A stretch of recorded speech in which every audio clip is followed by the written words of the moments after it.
Hi, g'day there, folks. It's Ray here. I wanted to share something with you. It's been 4 years since Joanne died. It's her anniversary, and today, and I wanted to take the time to share a little bit about my journey, my experience in the last 4 years, and let you know what's been going on. I haven't really said too much publicly. I've made a few little posts and all that, but I thought, oh, you know what? It's 4 years today, and I just wanted to share a few little things that I've learned along the way, and some of the things that I've learnt that have helped me get through the last 4 years that have been pretty tough for me and for the kids and for my family, and but I also just wanted to take the opportunity to share what happened that night, just so that you get an insight into what happened, and then, as I said, some of the things that I've learned along the way. So Jo, actually, I think it was about 8 o'clock at night. She came out after wrapping presents and getting everything ready for Christmas. She came out, gave me a kiss goodnight, and everything was fine, like she did most nights. Gave me a kiss goodnight. She would often go to bed earlier than me. She would get up earlier, and a couple of hours after that, after kissing me goodnight, I went to bed like normal, and normally the alarm would go off. She would wake up, stop the alarm from going on and on and on, because it would wake me up, so she would do that. But that morning, the alarm just kept going off, and I woke up and knew something was wrong. Touched her and said, "Babe," and I felt her was freezing cold, and just like solid, like just stiff, and I knew something was wrong. And I raced around and to the bed, and I knew that something was wrong, and she'd obviously been gone a long time. In fact, I probably wouldn't be surprised if had already died when I went to bed that night earlier, because she'd been gone a long time, and obviously I was in hysterics and shocked, and it was horrific, and so that changed my life forever, no doubt about that. And I drank myself to sleep for months. Really struggled to reconcile it, and the pain was really hard to bear. And I remember one of my daughters come to me and said, "Dad, we're really worried about you." And I think it was, I was very, very depressed, and I think that was the moment where I had a real big wake-up call. We did an autopsy. I remember we wanted to find out why Jo died, and apparently she had this condition called mitral valve syndrome, which in a nutshell, one of the valves on her heart had a genetic condition where it was kind of weak, and it failed, and it just had got tired and decided to stop. And as a result of that, there was the heart couldn't, there was no pressure in the heart for the heart to work properly, and the heart just stopped. So it was instant, and quite a rare condition, and really couldn't have been avoided. And so that began our journey of grief, and my journey of grief. And I'd never really grieved before, not in any significant way. I hadn't experienced death. It hadn't touched me before, and so I, as I said, was very depressed. And I think one of the things that happened for me was that I learned to, if I was going to get well, and if I was going to help my children and lead and get my life back on track, that I had to accept that Joanne was dead. And that was really hard.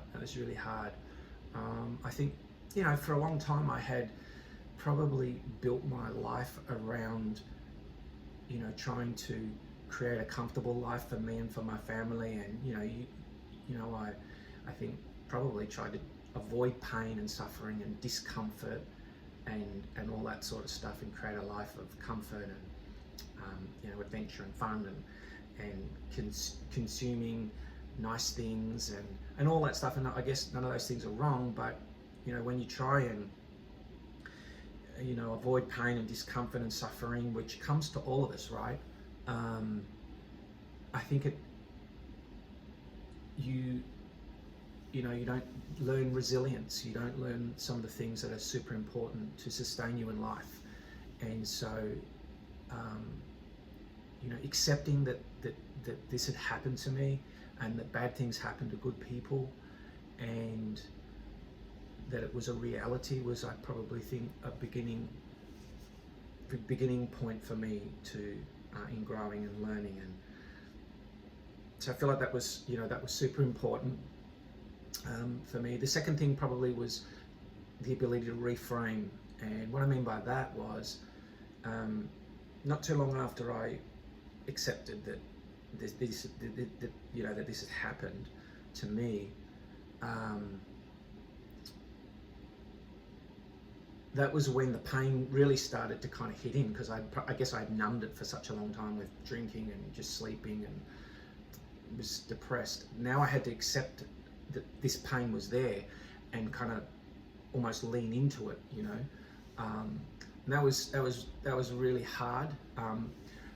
But I remember one of the big breakthroughs was being able to reframe. And what that means for me was I remember I had this kind of almost moment where I remembered, Joanne, the first time I met her, and I can still see it today. It was so clear, I met her and I saw her and I can see everything that was going on. It's like this really clear picture to me.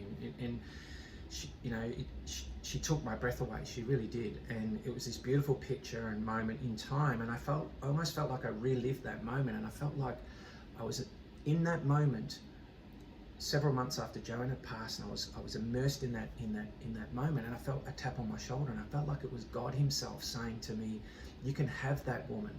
You can have that woman, but you can only have her for 27 years."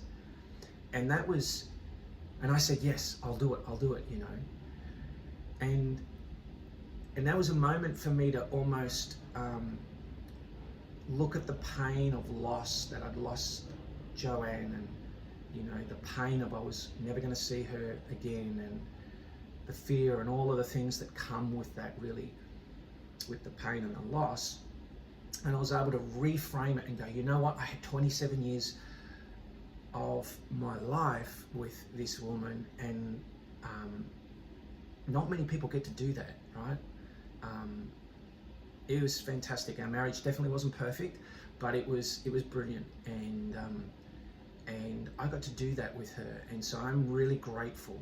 I really am grateful for that, and that has really helped me. So I guess I try and do that as often as I can, like in moments now when I'm being triggered because it's our anniversary. I go, you know what, I get to celebrate. Yes, that pain is real. Yes, I miss her, all that stuff. But I get to celebrate the good things, and so I choose to reframe those times. So I think that would be the second thing.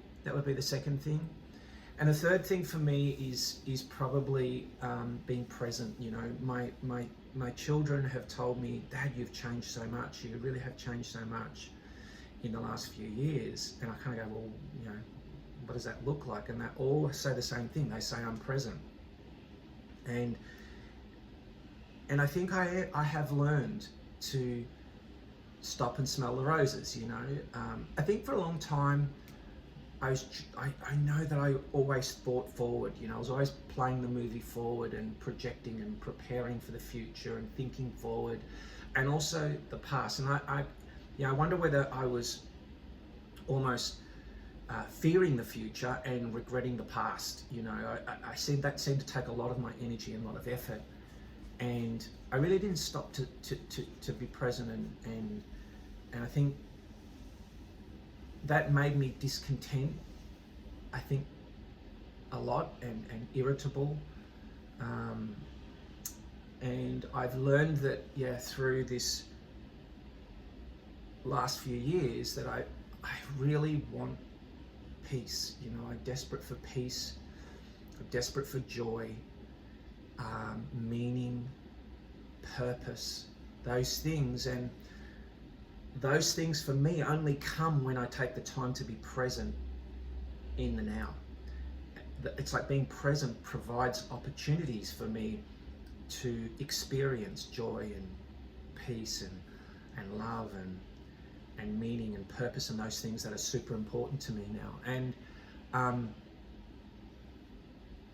I think that inspires me. And you can find those things. I find those things in the smallest things. They don't have to be grand, I can find them just by listening to the ocean, by taking time and immersing myself in that experience, or meditating or praying, or taking my grandson for a walk. Those things can, when I'm present, I as I said, there are opportunities to experience the things that drive me. That's almost like I'm designed to experience those things.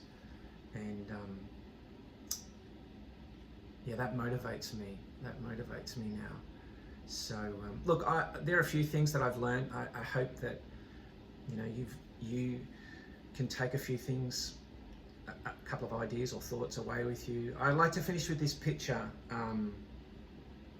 which I created. It's a painting that I did that talks to my experience,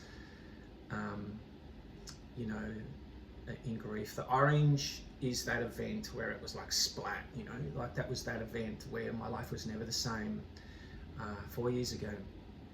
And the black, the black line is representative of my journey since then. And it's chaos at the start, there's mess, it's up, down, backwards, forwards, and unique to me. But as you go along, you tend to get more and more clarity and make more progress moving forward. You don't move on when you have an event like this. You don't move on, but you do move forward. And that to me is a really nice picture of my journey. And I hope that you've picked up something, and that in your journey of grief and loss, which will touch everyone. It doesn't even have to be death.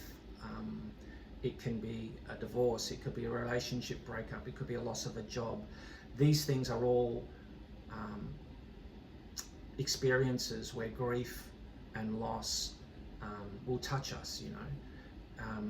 I've learned a few things. I want to maybe share some more of those things. So if you like what I've got to say and some of the ideas that I've got, hit like on the video or send me some comments just to let me know that, hey, that there's some value there, and I might do some more of those things. But in honor of Joe, I just wanted to share that today. And bless you, love you heaps.